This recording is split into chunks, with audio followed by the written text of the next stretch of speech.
my name is Juhi Arora. Welcome to my channel.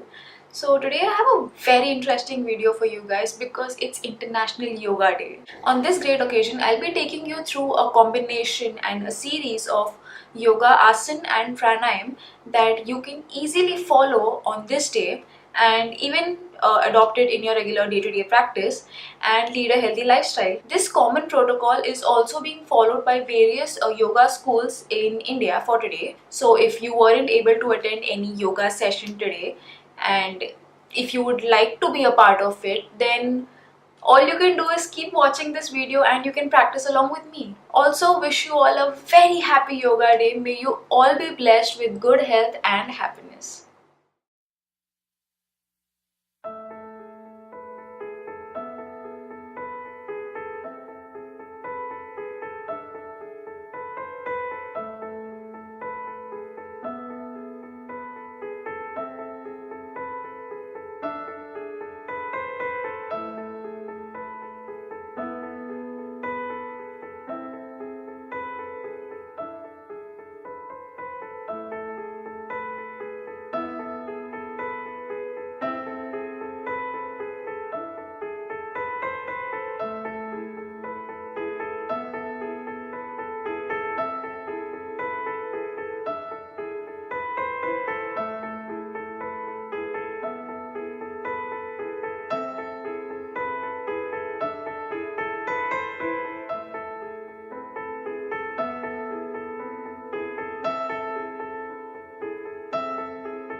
If you found this video to be helpful, then don't forget to like, share and subscribe for more such videos.